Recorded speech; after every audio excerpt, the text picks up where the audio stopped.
Selamat malam, kami dari kelompok 5 PJJ S1 Informatika akan mempresentasikan hasil analisis dan project based learning kami dalam mata kuliah teori informasi yaitu uji ketahanan sinyal Wi-Fi 802.11 AC.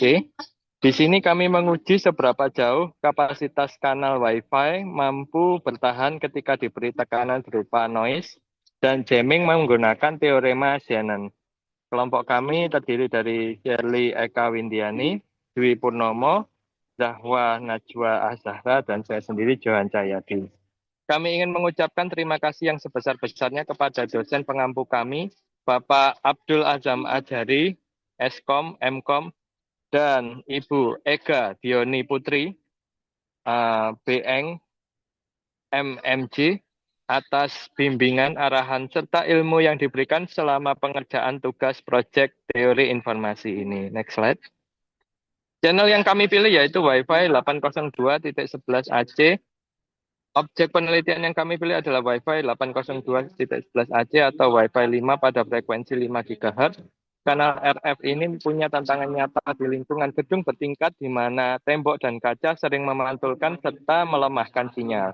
Secara teori kecepatannya bisa mencapai 1,3 GB per second, tapi realitas real di lapangan biasanya hanya berkisar 200 hingga 600 megabit per second.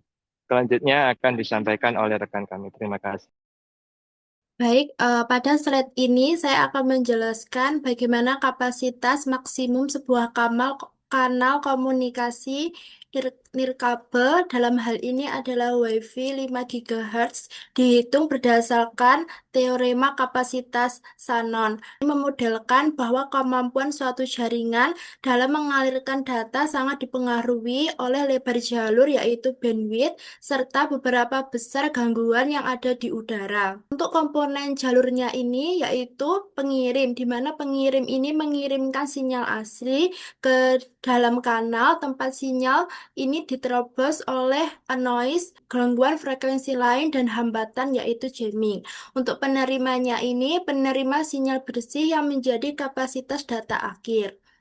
Nah, untuk kesimpulan dari rumusnya ini, semakin besar total gangguan dibandingkan sinyalnya, semakin kecil kapasitas data yang dihasilkan.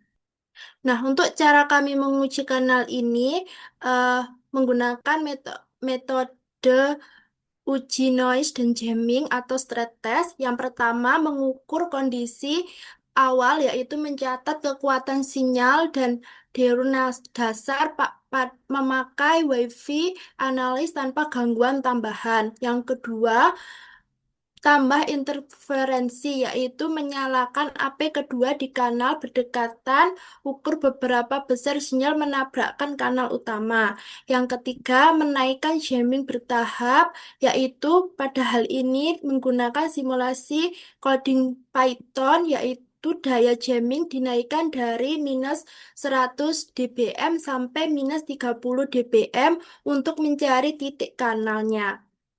Selanjutnya akan disampaikan oleh rekan saya. Hasilnya, kapasitas maksimal kami dapatkan sebesar 532,18 megabits per second saat gangguan masih kecil. Namun, pada titik minus 44,1 desibel miliwatt, kanal mulai ambruk dan kapasitas yang tersisa hanya 26,18 megabit per second atau sekitar 5% saja dari kapasitas awal. Titik inilah yang kami sebut sebagai titik kritis. Dari grafik, kami melihat tiga fase, yaitu fase pertama adalah fase aman ketika jamming masih di bawah minus 70 desibel miliwatt, kapasitas stabil di atas 470 megabits per second. Lalu fase kedua adalah fase mulai goyah, di mana jamming mendekati kekuatan sinyal sehingga kapasitas turun cepat dan koneksi mulai terasa lambat.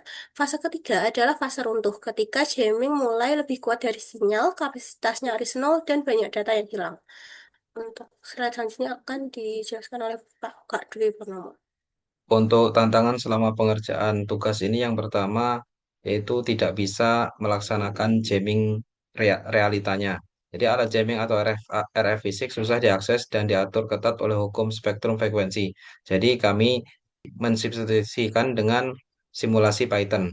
Yang kedua, mencari angka yang masuk akal atau bisa direalisasikan. Jadi tidak ada alat ukur yang langsung di lapangan. Jadi kami membaca beberapa referensi supaya noise floor dan interferensi tetap realistis. Dan yang ketiga, koordinasi jarak jauh atau PJJ. Pembagian kerja, hitung rumus, coding, laporan, dan slide dikoordinasikan lewat chat dan video call. Jadi proses ini agak susah untuk disinkronkan. Kesimpulan dari hasil yang kami dapatkan yang pertama yaitu bandwidth yang besar atau 9 atau 80 MHz saja ternyata tidak cukup. Begitu kualitas sinyal atau SINR anjlok karena noise dan jamming, kapasitas kanal ikut ambruk mengikuti pola algoritmik dan rumus Shannon. Jadi kecepatan WiFi itu ditentukan oleh dua hal sekaligus yaitu lebar jalurnya atau bandwidth dan bersihnya sinyal dari gangguan SINR. Terima kasih. Ini yang bisa kami sampaikan. Ada kurang lebihnya kami mohon maaf. Wassalamualaikum warahmatullahi wabarakatuh.